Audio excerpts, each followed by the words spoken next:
NDA పాలిత రాష్ట్రాల్లో neat అక్రమాల డొంక కదులుతుంది. లక్షలాది మంది విద్యార్థుల జీవితాలతో చెలగాటమాడేలా ఉన్న నీట్ పాపాలకు ఆ రాష్ట్రాలు కేరాఫ్గా ఉన్నాయి. నీట్గా ప్రజలను చీటింగ్ చేద్దామని చూసిన కేంద్ర ప్రభుత్వం చివరికి దొరికిపోయింది. పరీక్ష నిర్వహణలో అక్రమాలు జరిగాయని కేంద్ర మంత్రి ధర్మేంద్ర ప్రధాన్ ఒప్పుకున్నారు. నీట్ పేపర్ లీకేజీతో కేంద్రానిది కాకుండా ఎన్డీఏది తప్పైతే తెలంగాణలో జరిగిన గ్రూప్ 1 పేపర్ లీకేజీ పాపం టీఎస్పీఎస్పీది కావాలి కదా. మరి కేసీఆర్ ప్రభుత్వానిదే తప్పన్నట్లు అప్పట్లో ఎందుకు బురద చల్లారు అని మేధావులు ప్రశ్నిస్తున్నారు.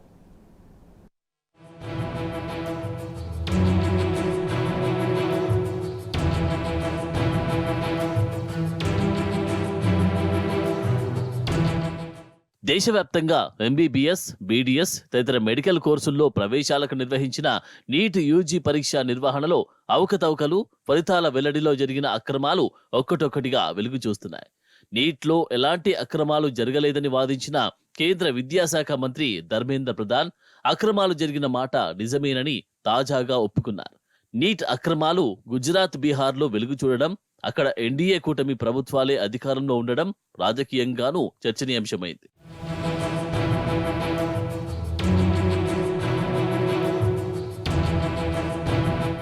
మే 5న నిర్వహించిన నీట్ యూజీ 2024 పరీక్షకు దేశవ్యాప్తంగా 24 లక్షల మంది విద్యార్థులు హాజరయ్యారు.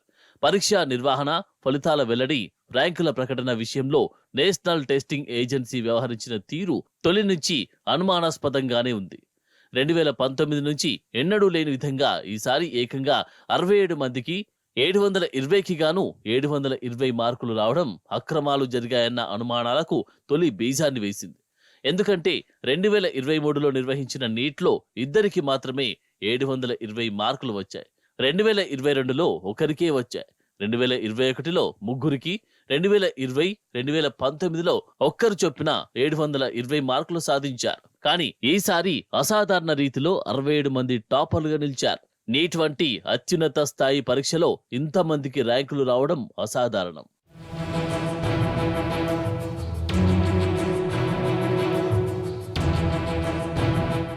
హర్యానాలోని ఒకే సెంటర్లో పరీక్షలు రాసిన 6గురికి 720కి 720 మార్కులు వచ్చాయి. అలాగే 180 ప్రశ్నలకు ఒక్కో ప్రశ్నకు 4 మార్కుల చొప్పున మొత్తం 720 మార్కులకు పరీక్ష నిర్వహించగా కొందరికి 719, 718 మార్కులు కూడా వచ్చాయి.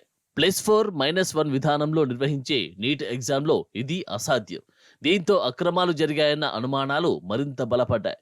కొన్ని పరీక్షా కేంద్రాల్లో తలెత్తిన సాంకేతిక సమస్యలతో నీట్ పరీక్ష ఆలస్యంగా మొదలైంది.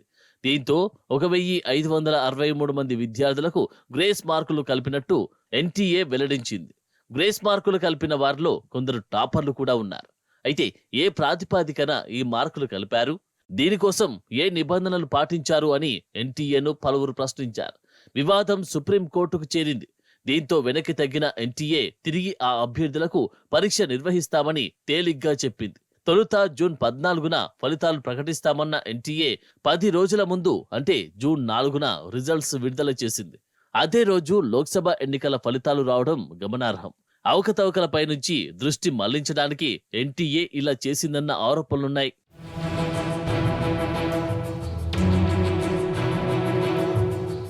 నీట్ పరీక్షలో అవకతవకలకు మూలాలు బీజేపీ అధికారంలో ఉన్న గుజరాత్, ఎన్డీఏ అధికారంలో ఉన్న బీహార్ రాష్ట్రాల్లోని వెలుగు చూడడం గమనార్హం.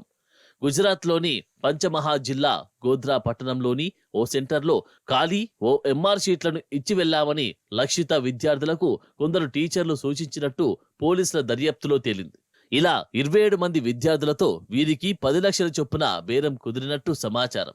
ఇక బీహార్లో 30 మంది విద్యార్థులకు పరీక్షకు ముందు రోజు ప్రశ్నాపత్రాన్ని కంఠస్థం చేయించినట్టు పోలీసుల విచారణలో తేలింది. దీనికోసం ఒక్కో విద్యార్థి నుంచి 30 లక్షల నుంచి 32 లక్షల వరకు వసూలు చేసినట్టు సమాచారం. కాగా తొలుత అక్రమాలు జరగలేదని ఎన్టీఏ వెనుకేసుకు వచ్చిన విద్యామంత్రి ధర్మేంద్ర ప్రధాన్ ఆ తర్వాత అక్రమాలు నిజమేనని ఒప్పుకోవడం, ఎన్డీఏలో ఉన్న అధికారులు దోషులుగా తేలితే చర్యలు తీసుకుంటామని చెప్పడం మరింత చర్చకు దారితీస్తుంది. అక్రమాల సంగతి బయటపడడంతో ప్రభుత్వానికి మచ్చ రాకుండా తప్పునంతా ఎన్టీఏ మీదికే నెట్టివేయాలని సర్కారు పెద్దలు కుట్రలకు తీస్తున్నారని పలువురు విమర్శిస్తున్నారు.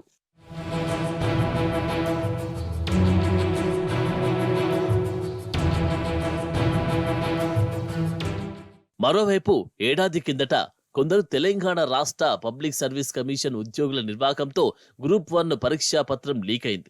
విషయం బయటకు రాగానే ఉన్నత స్థాయి విచారణకు ఆదేశించిన అప్పటి కేసీఆర్ ప్రభుత్వం మెరుపు వేగంతో దోషులను పట్టుకున్నది. ఏడాది గడిచింది, కేంద్రంలో నీట్ పేపర్ లీక్ అయింది. బీజేపీ పాలిత గుజరాత్లో, ఎన్డీఏ పాలిత బీహార్లో లీక్ చేసినట్టు నిందితులే ఒప్పుకున్నారు. 30 లక్షలకొకటి చొప్పున ప్రశ్నాపత్రం అమ్ముకున్నట్లు తేలింది. విమర్శల తర్వాత దిగివచ్చిన కేంద్రం ఎఫ్ఐఆర్ నమోదు చేసింది. పరీక్ష కేంద్రాలనే మార్చివేయడం, ఎన్నికల ఫలితాల రోజే రిజల్ట్ విడుదల చేయడం, ఇవన్నీ ప్రభుత్వ వ్యవస్థల ప్రమేయం లేకుండా జరిగేవి కావు. దీంతో కేంద్ర మంత్రి మాత్రం నిర్వహణ సంస్థ ఎన్టీఏది మాత్రమే తప్పు అంటూ తప్పించుకోజూస్తున్నారు. నీట్ పేపర్ లీకేజీలో కేంద్రానిది కాకుండా ఎన్టీఏదే తప్పైతే గ్రూప్ 1 పేపర్ లీకేజీ పాపం టీఎస్పీఎస్సీది కావాలి కదా, మరి కేసీఆర్ ప్రభుత్వానిదే తప్పన్నట్లు అప్పట్లో ఎందుకు బురద జల్లారు? ఇప్పుడా మేధావులు నీట్పై కేంద్రానిదే తప్పని ఎందుకు మాట్లాడతలేరు? అసలు నీట్ పేపర్ లీకేజీపై కాంగ్రెస్ ఎందుకు పెదవి విప్పడం లేదని విమర్శిస్తున్నారు.